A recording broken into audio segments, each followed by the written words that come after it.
সাথে হিন্দু নিধন, এর আগেও আমরা দীপু দাসের মতন ঘটনা দেখেছিলাম, আবারও দেখলাম। মানে তাদের অপরাধ কি ছিল জানেন? তারা শুধুমাত্র সনাতনী হিন্দু। হ্যাঁ, এটা বাংলাদেশের রংপুরের একটা হিন্দু পরিবারের কান্না, যেখানে কিনা এই দেখতে পাচ্ছেন এই যে চারজন পরিবারের চারজনকে একসাথে নৃশংসভাবে হত্যা করে দিয়েছে বাংলাদেশের জিহাদিরা। আসসালামু আলাইকুম ওয়া রাহমাতুল্লাহি ওয়া বারাকাতুহু। সুপ্রিয় দর্শক শ্রোতা, আপনারা জানেন রংপুরে চারজনকে হত্যা করা হয়েছে। নেশাগ্রস্ত, মাদক, ইয়াবা সেবী এই সমস্ত ছেলেরা দুইজন ধরা পড়েছে।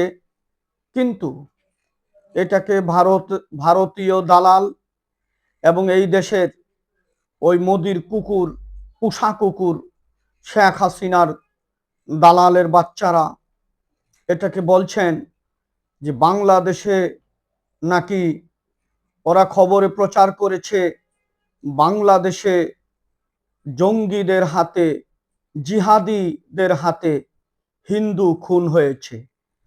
ওদের মিডিয়ায় প্রচার করেছে আরো চারজন নিহত হলো জিহাদিদের হাতে। এই সমস্ত দালালের বাচ্চারা এই দেশেরটা খেয়ে, এই দেশের পরে এদেশের মানুষের কোটি কোটি লক্ষ লক্ষ কোটি টাকা বিদেশে পাচার করে এখন দেশ থেকে বিতাড়িত হয়ে ওই দেশের ওদের বাবাদেরকে দিয়ে এই সমস্ত মিথ্যা ষড়যন্ত্র দেশের বিরুদ্ধে শুরু করেছে। আপনারা দেখেছেন এই সিদ্ধ দাস আর মুগ্ধ দাস, এই সমস্ত দুইটা দাস, এরা কবে জঙ্গিবাদের সদস্য, কবে ইসলামের জিহাদের সদস্য। যেই হিন্দু খুন করেছে আরেক হিন্দু পরিবারকে, এবং ওই এলাকাও হচ্ছে দাসপাড়া, হিন্দু পাড়া। এটা যদি কোনো মুসলমান, কোনো ছেলে মুসলমান নামদারি কোনো নিশাগ্রস্ত ঘটনা ঘটাতো, তাহলে এই দেশের এই দালাল আর ওদের বাবা ভারত মিলে এই দেশের মানুষকে আবার সেই জঙ্গিবাদের ফাঁদে ফালানোর জন্য চেষ্টা করত। এরপরেও যেইভাবে ভারতের মিডিয়ায় প্রচার হয়েছে আমরা তীব্র নিন্দা করি এবং এদেশের সরকারকে বলবো পররাষ্ট্রমন্ত্রীর মাধ্যমে এটা তীব্র প্রতিবাদ করার জন্য।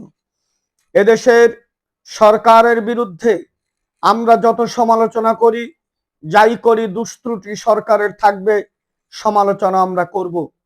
কিন্তু ওই ভারত আপনারা ভুলে যান, ওই আওয়ামী লীগের দালালের বাচ্চারা আপনারা ভুলে যান। আর এই দেশে এই জঙ্গি কাঠ খেলা ইসলামী ব্যক্তিত্বদেরকে এইভাবে করে ট্যাপে ফালানো আর সম্ভব হবে না। কারণ তারেক রহমান সাহেব যেই সাহসী সিদ্ধান্ত নিয়েছেন, ওই ভারতের চোখে চোখ রেখে কথা বলেছেন, আমরা তাকে ধন্যবাদ জানাই।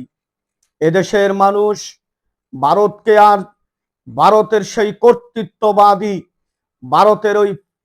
কর্তৃত্ববাদী প্রভুত্ব এদেশের মানুষ আর চায় না। এদেশের মানুষ ভারতকে ঘৃণা করে।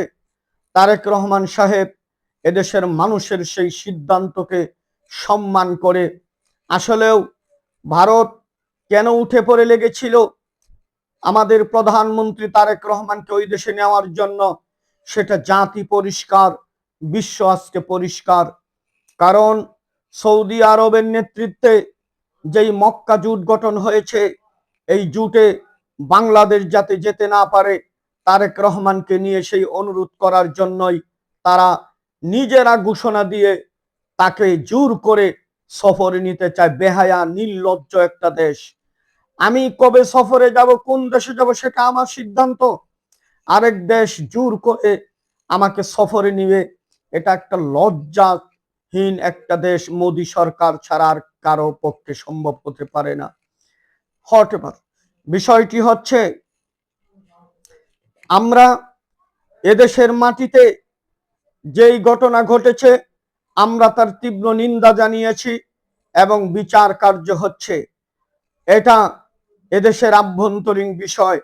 ভারতের এই খুনি আমার উসমান হাদিকে খুন করেছে, আমার দেশের লক্ষ লক্ষ যুবকের রক্ত জড়ায় আছে, হাজার হাজার ছাত্র জনতাকে শহীদের রক্তের বিনিময়ে এই শেখ হাসিনাকে এই দেশে তারা এদেশে কর্তৃত্ব স্থাপন করার সহযোগিতা করেছে এবং তাদের দেশে আশ্রয় দিয়েছে। তারা এই সমস্ত রংপুর নিয়ে যে ষড়যন্ত্র করছে, আমার মনে হচ্ছে এই রংপুর নিয়ে ষড়যন্ত্রের এই হিন্দু পরিবারকে হত্যা করার কোনো উদ্দেশ্য প্রণোদিত কোনো কিছু থাকতে পারে। তদন্তে বের হয়ে আসবে। আমি পুলিশ বাহিনীকে ধন্যবাদ জানাচ্ছি, অতি তাড়াতাড়ি এই আসামিদেরকে ধরেছে। আমি আমি সমবেদনা আগেও ভিডিওতে বলেছি, আজও জানাচ্ছি। আমাদের সেই পরিবার, হিন্দু হোক মুসলিম হোক সেটা বড় কথা না, একজন মানুষ, একটা বাংলাদেশি একটা পরিবারকে এইভাবে ধ্বংস করে দিয়েছে। আমরা এর উচিত বিচার কামনা করছি। আর ভারতের এই নির্লজ্জ সাংবাদিককে ঘৃণা জানিয়ে বক্তব্য শেষ করছি। আসসালামু আলাইকুম ওয়া রাহমাতুল্লাহি ওয়া বারাকাতুহু।